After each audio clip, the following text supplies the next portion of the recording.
Oh, it's all go, isn't it? The petition for us not to have digital ID, or protesting against having digital ID, is about 1.7 million. That's a lot of people. Now, please like, subscribe and share.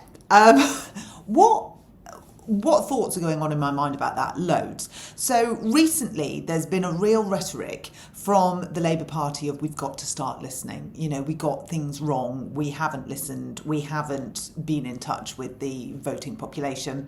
And we made mistakes. Now, are they just saying that? Or do they mean it? Because this is going to be the first real test. 1.68 million people had signed the petition as of like 5 minutes ago. So are they going to listen to 1.68 million people? It means it will be debated in Parliament. And this, I think, is going to be really, really telling. Debated in Parliament means not a lot, really. When we saw the debate it's debated in the House of Lords, when we saw the debate with VAT on education, Bridget Phillipson didn't even turn up. So the Secretary for Education didn't turn up to the debate, nor did Rachel Reeves, about the imposition of VAT on education, despite the fact that hundreds of thousands of people asked them to debate it. So it completely belittled it. We had Torsten Bell there who sort of like went, you're wrong. So it will be very interesting to see where this goes. Who's going to turn up? Who's going to be there? Who's going to prioritise this? And who's going to listen? In the debate, who's going to listen? And this is massive. I mean, I'd say this is probably the biggest thing that Labour have had to face. If we think back to welfare cuts and pensioners, for sure that was really, really big. But this is an actual physical, very swift response to a plan that the UK doesn't want. Now, it's overshadowing Morgan McSweeney, so that is useful to the Labour Party at the minute. But I think what they think is digital ID is taking the pressure off that. In fact, what's happening is everything is amalgamating together to become a massive melting pot. Now, interestingly, and I need to research this, but I read an article about Euan Blair, Tony Blair's son, and he has a tech company. He provides tech apprenticeships. He's worth a lot of money, like a lot of money. And there's a few words that suggest his company might be behind or might be the platform for digital ID. So that will be very interesting. I don't know that. That's what a few people are saying. We don't have that confirmed. It could just be a rumour, but it's an interesting one. And if it's not Euan Blair, who is going to be, given the contract, if this goes ahead, to be the platform for digital ID? And how much is it going to cost? Who's paying for it? How much is this thing that nobody wants going to cost us that we don't want to have? And on cost, it then sort of, I was thinking about that and thinking about all the things, you know, we've got this black hole, but do we not have this black hole because we're prepared to spend all this money on digital ID? And then we're debating, and this will be talked about at the Labour conference, getting rid of the 2-child cap. Now, we can go backwards and forwards on what we actually think with this. My headline is we can't afford it. Whether we agree with it morally, we can't afford it. And what annoys me is we're discussing the 2-child cap and wanting to lift children out of poverty, which I think we're all agreed. Everybody wants to do that. I don't think anybody would turn around and say we do not want to find a way to lift children out of poverty. It's sort of a line in the sand. We need to do that. What we're not looking at is what the government's doing keeping them in poverty. What is the government doing with its other economic policies that are preventing families from getting out of that cycle? And, you know, when we look at the tax rises, when we look at the impositions that have gone onto businesses, when we look at how many people are being made unemployed, when we look at how difficult it is to get a job, when we look at what's happening with housing, we can see that actually there's many ways. I mean, there's many ways to skin the cat. And we're talking about a headline pleaser of cutting the 2-child cap. And there's a lot of anger with people, you know, in that argument for the people for and the people against. But we're not looking below the surface. Now, below the surface of the 2-child cap is the fact that birth rates are declining. So this is quite an easy win for Labour. This is quite an easy headline because there's less and less people having children. So it used to be 2.4 kids.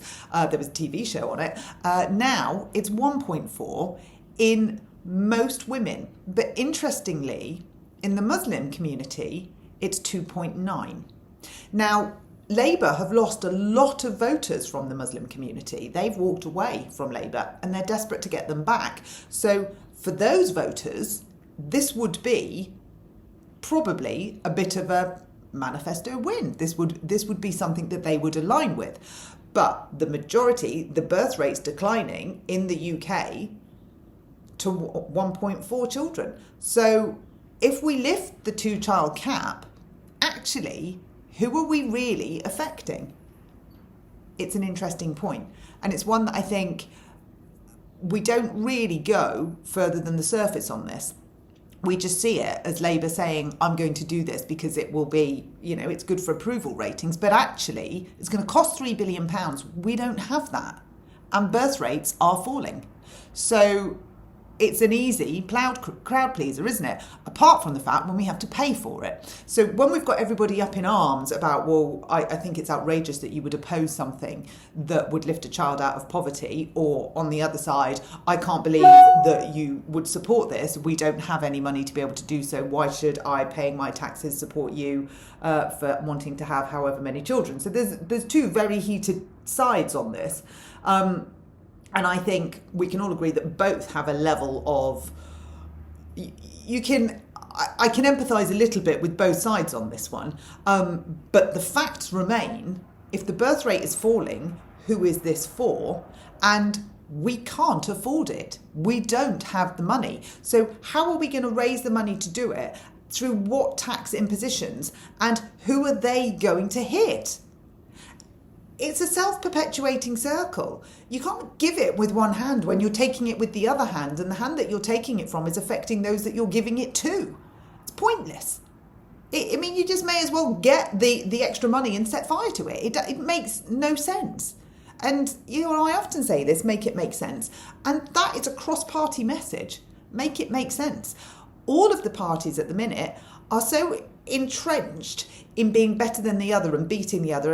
All Labour care about at the minute is beating reform. It's all they care about. They simply don't want reform anywhere near them in the polls. So they're focusing on batting back, but they're not focusing on us.